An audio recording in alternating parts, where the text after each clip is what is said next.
Hello guys, today I'm going to be doing a video on SACKBOY's adventure with the Steam Deck. We're going to be starting off with 800p on the lowest settings. Alright, let's jump into it.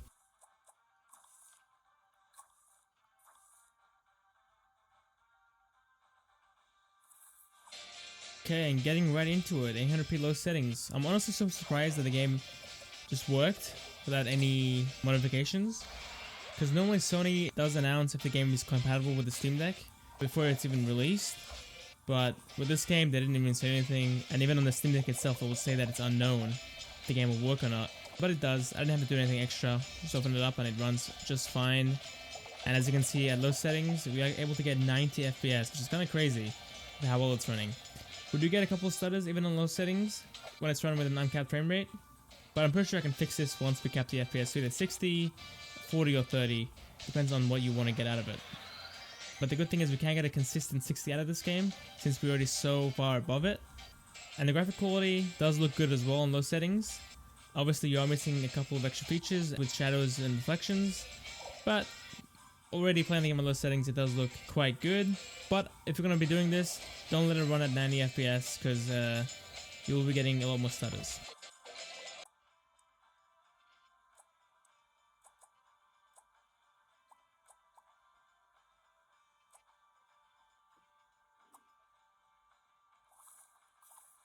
Alright, now jumping up to the medium settings. The presets from the Steam Deck are kind of broken. They don't actually do anything when in game anyway. In the menu it worked fine on the first boot, but in game it just wouldn't do anything. So I had to go ahead and manually adjust all the settings to medium. But as you can see, we dropped around 20 FPS from low to medium, sitting in the 70s and dropping down into the 50s when the game does start, which is happening quite often right now. I will be doing the optimized settings and the battery presets at the end of the video as well, so if you care about that, stick to the end for that one. But it seems like on average we're getting 74 FPS, which is still quite nice, way above 60, and this is a PS5 title, so it's doing quite well. Even though it is on the lighter side of things, it is still running it quite well, minus those stutters that happen here and there. And we did see a pretty decent jump in the graphical quality as well, from low to medium, since low doesn't really have any of those extra features for shadows, reflections, and your texture quality, while medium is a pretty good middle ground for your graphical quality and your performance, so definitely looking a lot better.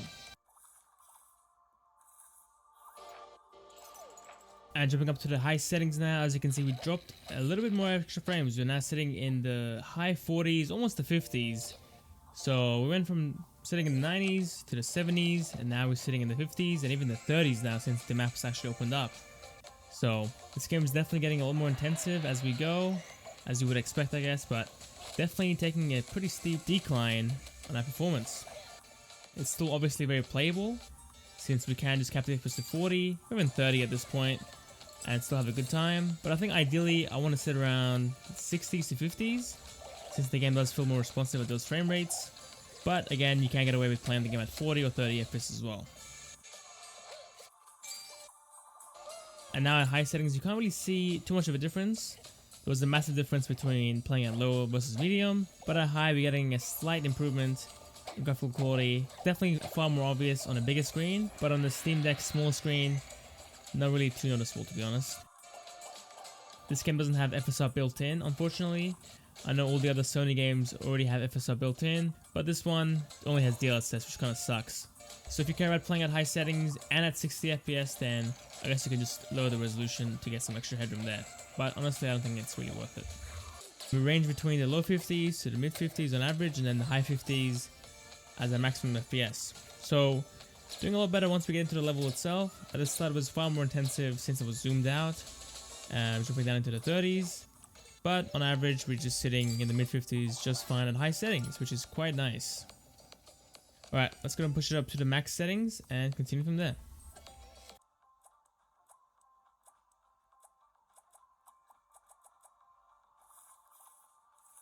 And now finally maxing out the game. Drop that into the mid 40s from the mid 50s. So we lost around 10 FPS on average, going from high to max settings. The game is definitely far less responsive at 40 compared to 50 and 60, but still fine, honestly. I can't really tell the difference between the higher max settings, to be honest. I think medium setting is still the sweet spot for this game on the Steam Deck. High is okay, I guess. I don't know, it's slight improvements, not too major, and it's not really worth the FPS hit that you're taking for that extra quality. The game isn't really stuttering anymore at max settings. It was far worse at low and medium when we were sitting in the 70s and 90s, but it is still happening here and there, but it's just not as often as what it was at low and medium.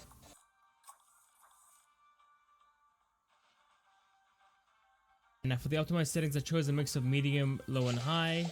Good balance, and I'm going to be showing you guys the uncapped frame rate first, where we're sitting in the mid 60s, almost the high 60s, which is quite nice. Gives us a bit of headroom if you want to cap the FPS to 60, or if you want to go lower than that, you can do that as well if you choose to. But I'm not getting any stuttering with the uncapped frame rate, which is really good. Game's looking nice as well. And yeah, FPS is getting down into the low 60s at times, but still able to hold it quite easily. And now with the 60 FPS cap, I've unplugged the Steam Deck as well so we can see how much power it's drawing and how much it will last with these current settings and frame rates. But with the 60 FPS cap, it's going to be landing around 25 watts, which is around an hour and a half to 1 hour 40 minutes of playtime, which is decent. It's not the best, but it's still pretty good. Obviously we can go ahead and cap the FPS to 40 as well, save some battery there. Should be able to get 2 hours out of it probably. And here's the stats for playing at 40 FPS. We're pulling 14 watts of power, which is 3 hours of battery life, which is very nice.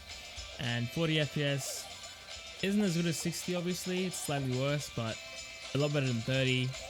What the Steam Deck needs though is 2 profiles for being plugged in and unplugged for portable play, because you can definitely get 60 FPS out of this game quite easily, but you won't get the best battery life out of it. So it would be nice to have 2 profiles, one for portable play, and have one for while you're plugged in and docked, I guess.